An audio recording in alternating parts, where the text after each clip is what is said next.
should have bought over trousers before coming out here. And I should have brought my wellies as well. Yeah, that's two things you need.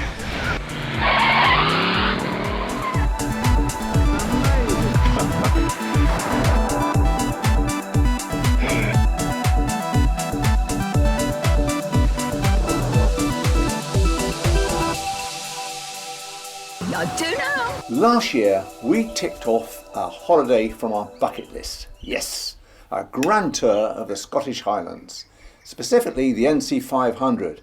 But we decided to go beyond that and take in Skye, Glencoe, Oban, Orchy, Etive, and all these wonderful places. And of course, Lochness. I've always wanted to go to Lochness. So, which is the best time? We want to avoid the midges, for one thing. Avon's skin so soft is an effective repellent, apparently. And possibly crowded roads in the summer months. So, we opted for sort of early to mid-May. And then, how do we go? Do we fly up to Scotland, hire a car, hire a camper van? Do we go up by train? Do we drive? Do we drive all the way?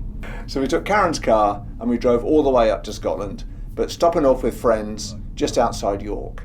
Then we had about a 200-300 mile drive from there to Dunkeld, because we always wanted to travel through the Cairngorms. Okay, so we needed to book accommodation, of course. And I left that to Karen because she's brilliant at doing that. And we'd already worked out the route. We planned for going up the east coast because we thought, well, we'll go east to west. We'd leave the northwest coast to the last as we head south, because it is truly spectacular up there. It really is on that side. It's not to say that the east doesn't have any attributes that are worth exploring. It certainly does, but far more so on the west coast.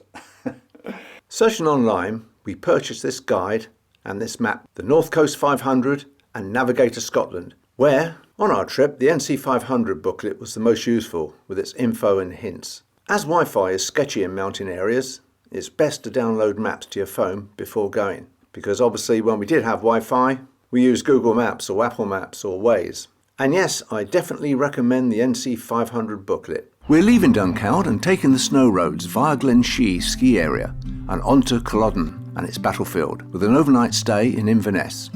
Next morning, a quick trip to Rogie Falls before heading north on the NC 500. Hot chocolate at Cocoa Mountain in Rannoch, and then it's on to Dunrobin Castle, great place to visit. A late lunch at River Boffey, fab place, then on to Wick. After checking in, I take a 10-minute drive to Castle Sinclair before dinner. Wow, and I'll repeat the exercise the following morning before breakfast. From Wick, it's on up to the iconic John O'Groats, and don't miss Dunkersby Head too for the sea stacks. Heading west, we visit Dunnet Head, find a place for coffee, and then on through Thurso, and the discovery of Puffin Cove.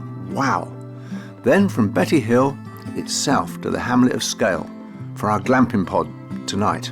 This morning, we head north and run on to Far Beach to beat a rapidly approaching storm. Then crossing the Carl of Tongue with its awesome scenery, and on to visit Smoo Cave, fab, and Inverness for another Cocoa Mountain experience. Finally, on to Kinlochbervie and our hotel tonight. Leaving Kinlochbervie, it's now southwest for Loch Inver. From now on, the scenery is stunning. We take the narrow, undulating road through Drumbeg and on to Loch Inver. Beautiful. The scenery ramps up as we leave Loch Inver, and so does the rain. At Ullapool, we try and find somewhere for lunch, and it's still raining as we head further south. Don't miss the gorge here. Then on to Lealt for tonight's B&B, right on the coast. Fab. Again, heading southwest from Lealt, we visit Inverurie Gardens, and then it's down to Torridon. It's a beautiful drive around the stunning Applecross Peninsula, with views of Skye to the west. Then it's the exciting, narrow, winding Applecross Pass, as we climb to 2,000 feet above sea level, before descending on the hairy, blind bends towards Loch Carron for our next overnight stay, which is also Lochside. We leave our Lochside B&B. Before our journey over the sea to Skye, we visit Atterdale Gardens. On Skye, there's plenty to see along the way, and our B&B is just northwest of the capital, Portree. First stop this morning, near Uig, is the Fairy Glen. Duntulum's ruined castle on the cliffside, the Quiraing is a must-visit too, particularly the hike up to the Old Man of Stor. The Stor is fantastic. The scenery around here is out of this world. Tonight we're staying in Dorney, near Eileen Donnan Castle. Today we head for Lochness, The Nessie Centre is a worthwhile visit, as nearby Urquhart Castle is too. Heading south via Fort Augustus, we divert at Fort William and visit the Glenfinnan Viaduct and Monument before returning to Fort William for our first and only 2-night stay. This morning we're on a grand tour of Oban, Glen Orchy, Bridge of Orchy and that magical Glencoe. And on the way, don't miss, as we did, Kilchurn Castle by Loch Long. Turn off the A85 and onto the B8074 for the magical drive through Glen Orchy and onto Bridge of Orchy. Now on the A82, it's past Rannoch Moor and the amazing Glencoe through one of the most beautiful roads in Scotland. Passing through the Glen, we take a right and tour around Loch Long and back to Fort William for dinner. Truly a grand day out. This morning, we leave Fort William for the exciting drive down through Glen Etive, a 12-mile, seemingly endless narrow road to Loch Etive. Stunning. Then it's up to Glencoe Mountain and up into the clouds. From here, once again, passing Rannoch Moor, we make our way to Crianlarich for our last Scottish B&B. A very short drive down to Lochlomond for a scenic boat trip. Later, lunch and a refuel, then it's time to head further south for an overnight stay at Penrith in Cumbria. The following day, it's home time. So, back to planning and logistics. Firstly though, I have to mention that I currently have 16 videos on my channel of our adventures around Scotland. The links are in the comments below. There will also be links to all the B&Bs and hotels we stayed at too. And Karen then had to book hotels. Now, we started about 3 months or so before we left, nearly 4 months in fact. We should possibly have thought about that 6 months before, because we found places we'd like to have stayed were already booked. And not only that, some venues would only accept 2 nights, which was a bit of a problem because we'd planned for about a 14-15 day trip in total. And to get round all these places, which in some areas are quite remote, there aren't that many hotels, and finding ones that were open that weren't already booked that would allow a 1-night stay was quite tricky. But anyway, we managed to solve it and it was fine. Apart from booking the accommodation, the other thing that was quite important was, well, where's the nearest restaurants? Because obviously B&Bs don't tend to do evening meals. 1 or 2 hotels did, but mostly we had to find a convenient restaurant that was ideally in walking distance. And luckily we did manage to find that, barring 1 or 2 places which we had to drive. But they were fairly local. That was a great thing. And we were advised to make that reservation while we were booking the hotel because they get booked as well. We're just into the main holiday season, I suppose, by May. June, July, August, well, you probably need to book a bit earlier. But anyway, despite that, we managed to get booked up, so that was all fine. And all the recommended restaurants and pubs that were recommended to us, they were all fantastic. So great food and equally great breakfast. That's one of the benefits of staying at B&Bs. You usually get a really good breakfast, so that was a real bonus. Okay, so driving. Oh, it's exciting, isn't it, eh? You're loving it, babe, aren't you? Yeah.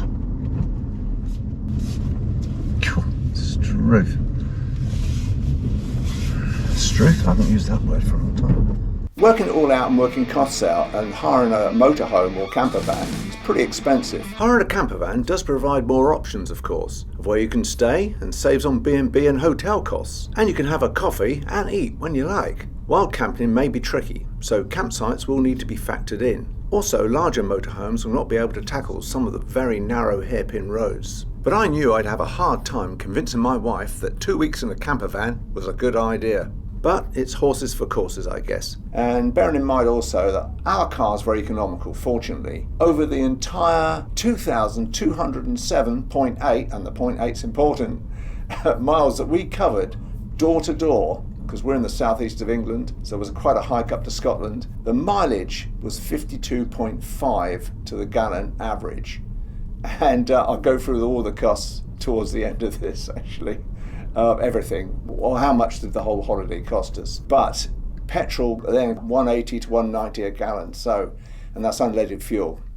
If it had been diesel, it would have been even more expensive. You could add 10 to 15% on top for diesel, so fortunately an economical petrol car. So when planning the route, we thought in the more spectacular regions, which is the north to the northwest and down the west coast, we really didn't want to have too far to drive between our B&Bs, hotels. So we budgeted really on the west coast no more than about 40 to 50 miles at the most per day, which is nothing really.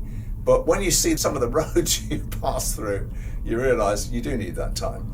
And we wanted to stop off quite a lot and do some hiking here and there, mini hikes, go and explore waterfalls. But the one thing that prevented some of that, but not all, was the weather. The weather. What's the weather like in Scotland? Well, wet, windy and cold.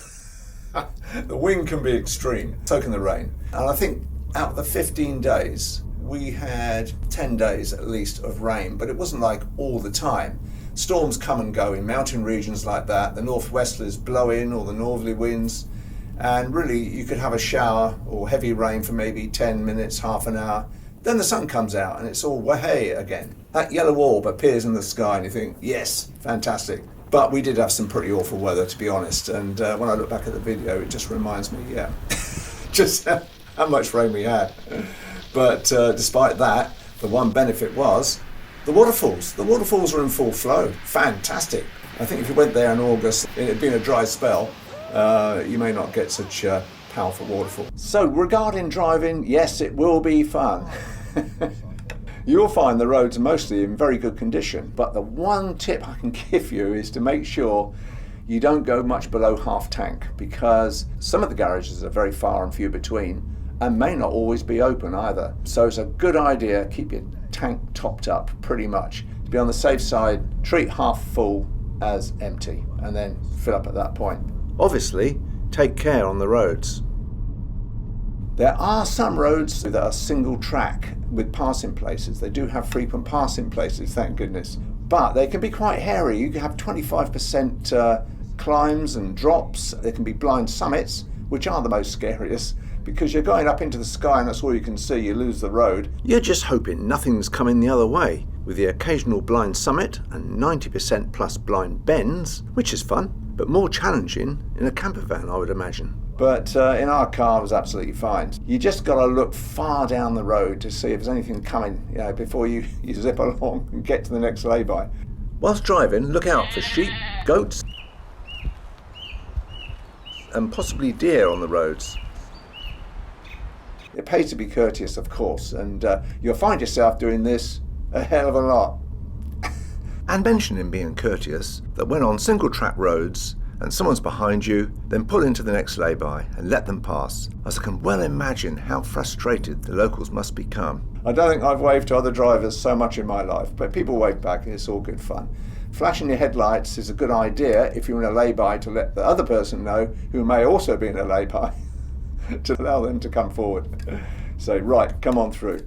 Sometimes you get it wrong and you both have to reverse back a bit. But the two roads I think that are the most challenging up there in Scotland really is the road from the Kylesku Bridge through Drumbeg. Now it's a very, very narrow, undulating road. Yeah, blind summits, blind bends, etc. And that was on our way to Loch Inver. We'd come from Kinlochbervie and diverted off onto the B869. So that's a hairy, scary road, but it's fun. Yeah, it's great. And the second road, infamous Balaknabar, it's become infamous, but if you take it carefully, it's fine. But it does have some hair-raising, extreme right-angle bends. Taking a camper van down there would be a challenge, and I think it's not advisable to take a motorhome camper van that's longer than 6 meters up there, because you're going to have problems if you have to reverse and there's vehicles coming the other way. I can imagine the log jam that must occur. But anyway, in May we didn't find the traffic a problem at all. It's great, and you've got to stop at the top and look at the views. It's spectacular, it really is. And on that day, we had a lovely dry day all day, no rain. Couldn't believe it, no rain. Woohoo! Yeah, and our next overnight stay there was Loch Carron, and Loch Carron is fantastic. And yes, I tried to say Loch rather than Loch. It's hard for an English guy to say Loch without overemphasising it. I tried my best anyway. The pronunciation of Scottish Gaelic words is a complete brainache for a Sassenach like me. Felty, which means welcome. It's not, it's pronounced Fáilte, which is welcome in Irish as well as Scots. But that's about it. As Billy Connolly once said, there's no such thing as bad weather, just the wrong clothes. I think there's something like that. So regarding clothes, yes, what do you bring? Everything. My wife did. Our rear seat was rammed up with coats and jackets and fleeces of all types and descriptions. I had a couple, but managed to squeeze them in. But yes, clothing. Well, you need wet weather clothing for a start. Over trousers is a good idea, but we didn't bring them. And what else? Yes, boots, hiking boots, walking boots, good trainers, and wellies. I should have bought Wellington boots. I really should, because on one occasion when I went down to Ardwick Castle, it was pouring with rain. The sea was coming in a bit, or the tidal loch, and I couldn't get into the castle. Mind you, it was tipping with rain. But if I had Wellington boots on, I could have jumped over or splashed through. Yes, so warm clothing, light clothing. I'd recommend a lightweight rain jacket, not a, as I went out with. I bought the wrong jacket. It was more like for sub-zero conditions, and I got wetter on the inside. My arms were absolutely sweating at times. We had to turn the jacket inside out and dry the arms out, so rubbish. It wasn't breathable at all. Only me was breathable. Scotland has some fabulous beaches. Woohoo! Oh, magnifico! Going in for a dip? Oh yeah. Yeah.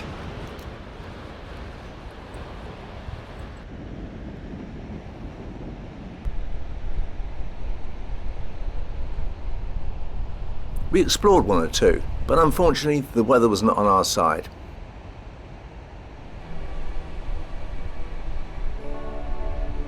We saw a variety of wildlife on our travels, apart from sheep, goats, and of course the unmistakable Highland coos.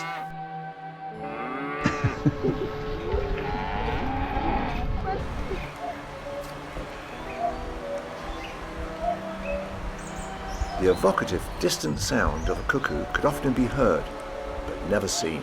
However, at a seawall in Oban, I got some nice shots of some black guillemots.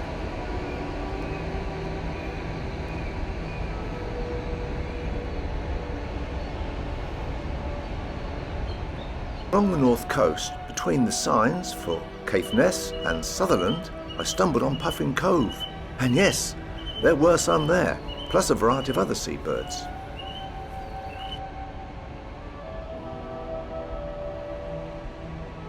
On Loch Long, I filmed some oyster catchers too. Fab. And whilst we were in Dorney, I captured some shots in a heronry by Loch Long.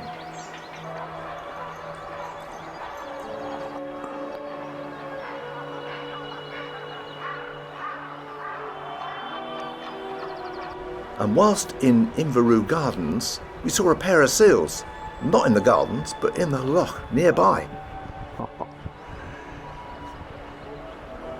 Oh, look at that.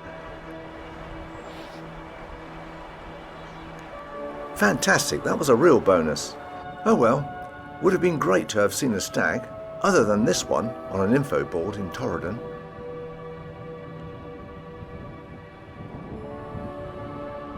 Hey guys, check out the weirdo with the camera.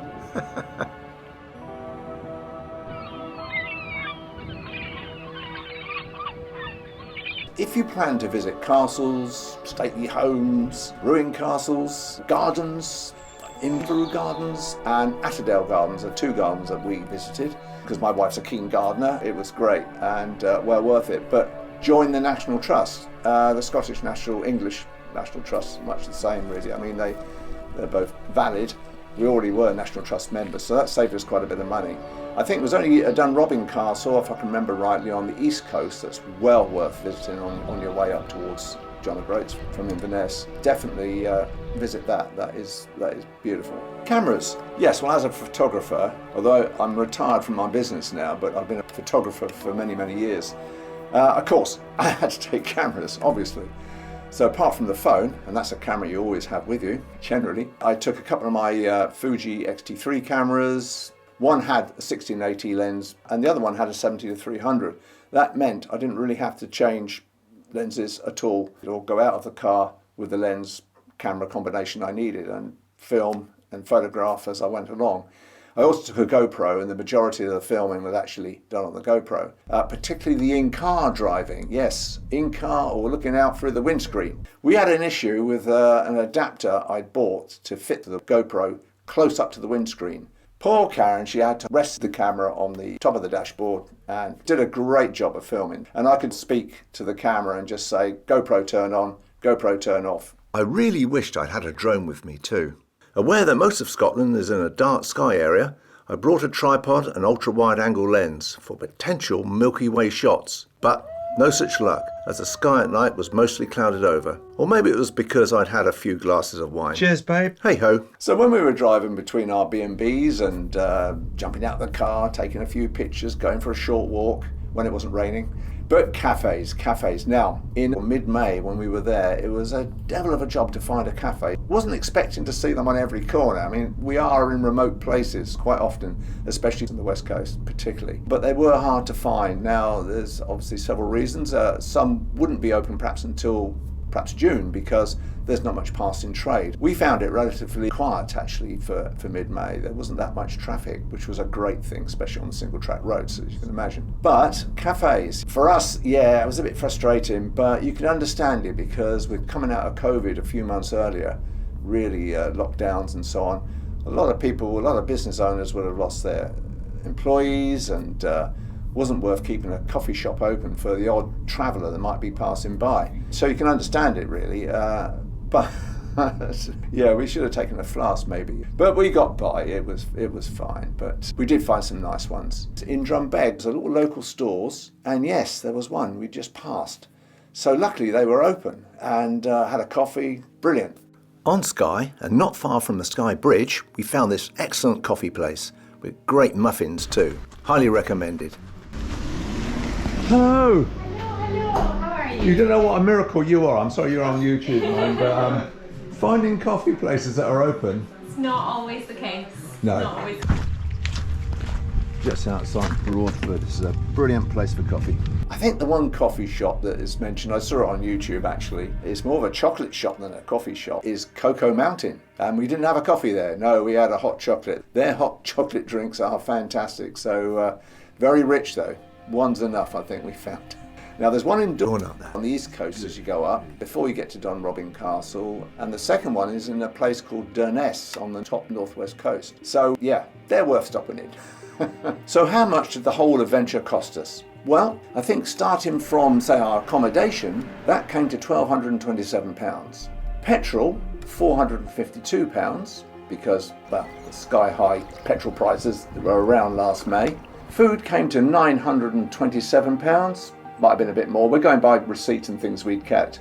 I think probably a bit more. I guess all these figures could be up to a bit. And then sundries such as car parking, entry into other places that weren't National Trust, around about £120, something like that. So the total bill came to around £2,700. So that's for a 15-day, including the day up, the day back holiday, basically in the UK. I would say if you can do it, do it. It's well worth it. It'd be one of the most fantastic holidays you've ever had. The scenery is truly breathtaking, it really is, and despite the weather. And if you get good weather, well, you're onto an absolute winner. But fantastic, yeah, it is amazing. Food's great, people are great, just love it, yeah. I'd go back at a drop of a hat. But I wouldn't do it again the way we did. I would like to spend longer in each place, basically. So I wouldn't do the whole of the NC 500. But I would say, if you don't go up to the north coast, do at least go to Skye. Skye is a microcosm, really, for the whole of Scotland. It has the most stunning scenery, it really does. You go up to the Quiraing, see the old manor Stor. There is so much there. It's absolutely fantastic. And if you're on Skye, or if you go to Skye, Broadfield, I think it's called Broadfield, is a great place to fill up. Good garage and stores there. And they had fairly economical for May 2022 petrol prices as well. All in all, an amazing time. We had an amazing time, and you'll have an amazing time. So don't put it off. Go and have a fantastic holiday. Okay. Cheers.